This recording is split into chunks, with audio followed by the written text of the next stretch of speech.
786 92 লাগাও রে mobile number ধরবে রে মা দিনার সেন্টার গৌস খাজা আহমদ রাজা সেই দরবারের কমান্ডার ধরবে রে মা দিনার সেন্টার জোরে হবে নামাজ শেষে মুকুত হাসতে কল করো ইয়াকিন করে কল করো ইয়াকিন করে নামাজ শেষে মুকুত হাসতে কল করো ইয়াকিন করে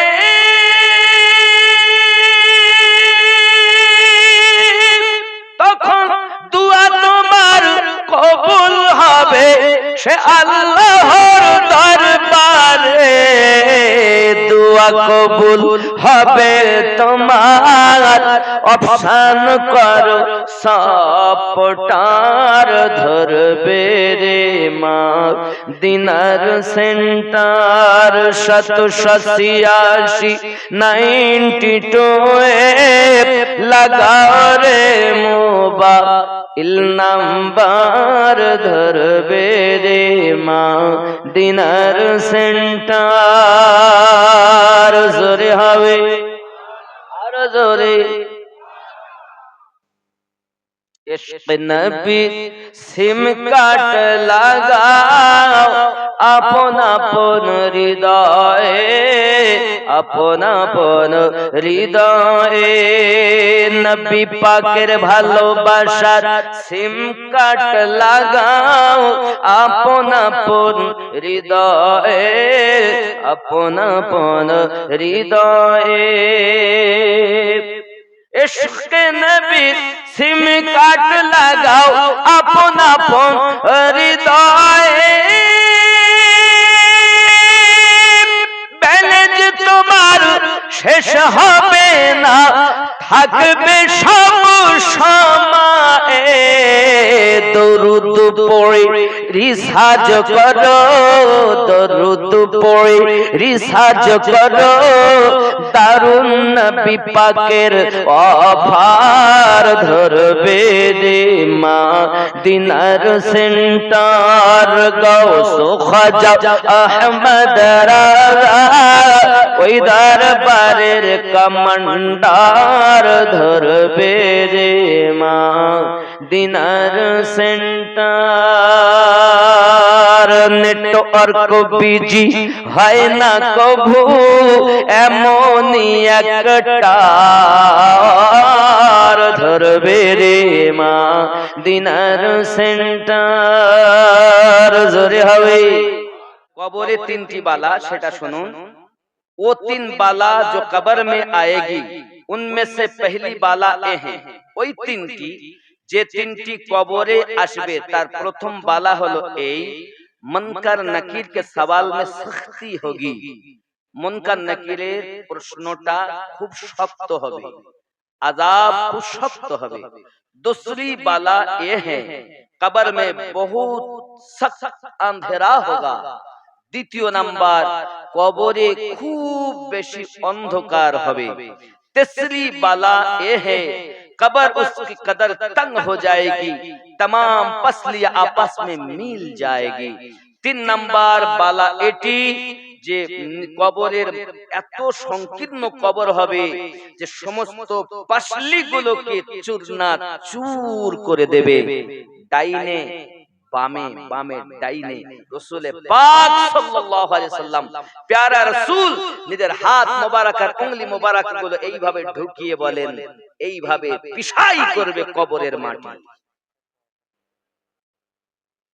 এটি গেল কবরে হাসরের তিনটি রাসূলুল্লাহ সাল্লাল্লাহু আলাইহি ওয়াসাল্লাম জানান हशोरे तीनटीर मध्य पहली बाला ये है उसका हिसाब बड़ी सख्ती से साथ होगा दूसरी बाला है उसके अज़्ज़ व जल का गजब होगा, तीसरी बाला है कि अल्लाह उसको उसके आग की अजाब देगा। কথা বুঝতে পেরেছেন? রাসূল पाक सल्लल्लाहु अलैहि वसल्लम বলেন কিয়ামत में आने वाली तीन बालाएं, उनमें से पहली बाला के हिसाब बड़ी सख्ती के साथ होगा। হাসরের মাঠে যে হিসাব হবে খুব শক্তির সঙ্গে হবে।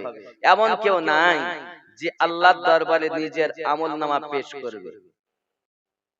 আদম নবী থেকে সমস্ত নবী ও রাসূলিন সব বেকারা, কার আমলনামা আগে দেওয়া হবে? তখন 70 জন ফেরেশতার বোঝা বহনকারী আমলনামা নিয়ে আসবেন, যার আমলনামা सबसे पहले रब की बरगाह में दी जाएगी, वो हजरत अबू बकर सिद्दीक রাদিয়াল্লাহু তাআলা का होगा। 70 জন ফেরেশতার বোঝা, অনেক কথা। যাই হোক বাপ, আমি ওদিকে যাচ্ছি না। दूसरी वाला एक उस पर रब अज़्ज़ व जल का गजब होगा, আল্লাহ তাআলা তার প্রতি বড় নিষ্ঠুর হবে। আল্লাহ কিন্তু নিষ্ঠুর নন, আল্লাহ গফুরুর রহিম। কিন্তু ওই দিন আল্লাহ পাকের আরেকটি নাম ইয়া কাহার, কাহার নামের গজবে আল্লাহ পাক তার প্রতি শক্তি করবেন। 3 नंबर तीसरी बाला है कि अल्लाह ताला उसकी आग का अजाब देगा। 3 नंबर আল্লাহ পাক তাকে আগুনের শাস্তি দিবেন।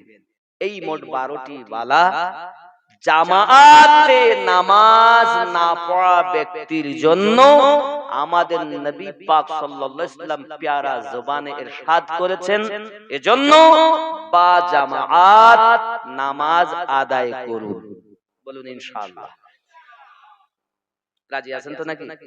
অনেক কিছুই বলা হলো, ভুল ত্রুটি মার্জনীয়, আল্লাহ যেন মাফ করে দেন। আর বলার মধ্যে যদি আপনারা দুঃখ পান আপনারা মাফ করবেন আর আমল করবেন। একটি উপদেশ আপনাদেরকে দেই, যাদের আব্বা এবং আম্মা জান হায়াতে আছেন, সকালে আপনি যখন কর্মে যাবেন, কর্মে যাওয়ার আগে আব্বা জানের হাত দুটি ধরবেন, চুমা দিবেন, আম্মা জানের হাত দুটি ধরবেন, চুমা দিবেন, দিয়ে কর্মে বেরিয়ে যাবেন। কোন মুসিবত যদি আসে, আল্লাহ রাসূল বলেন আল্লাহ পাক সেই মুসিবত দূর করে দিবে। রাজি আছেন তো? সন্তানকে চুমা দিতে ভালো লাগে, বিবিকে চুমা দিতে ভালো লাগে, আর মাকে চুমা দিতে দুঃখ লাগে।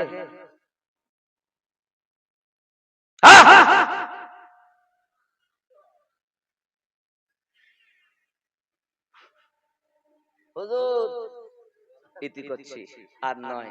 যাদের আব্বা মা বেঁচে নেই তারা কবরের কাছে যাবেন, আল্লাহর কাছে দোয়া চাইবেন। আল্লাহ রব্বুল আলামিন দোয়া শিখাচ্ছেন, আল্লাহুম্মা উকুর রাব্বিরহামহুমা কামা রাব্বায়ানি সগীরা।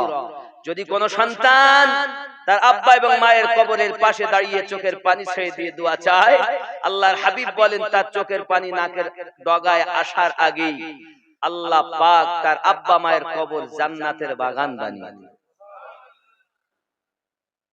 এবার আপনার প্রশ্ন থাকতে পারে, হুজুর আমি তো দিল্লি থাকি, বোম্বাই থাকি, গুজরাটে থাকি, ব্যাঙ্গালোর থাকি, কেমন করে বাপ মায়ের কবর জিয়ারত করব? আপনি জানেন আমার বাড়িটা এই দিকে হবে, সেই মায়ের কবরের দিকে মুখ করে আপনি ওখান থেকে জিয়ারত করবেন, আল্লাহর কাছে দোয়া চাইবেন।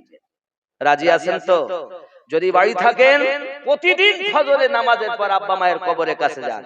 প্রতিদিন না পারলে সপ্তাহে একদিন যান, সপ্তাহে একদিন না পারলে 15 দিনে একদিন যান, 15 দিনে একদিন না পারলে মাসে অন্তত একবার যাবেন। বলুন না ইনশাআল্লাহ যাবেন। মা বাপকে ভুলিয়ে দিবেন না, তাদের সব অসহায়, আমাদের জন্য তার অপেক্ষায়। অনেক হাদিসে পুরো সঙ্গে আছে। যাই হোক,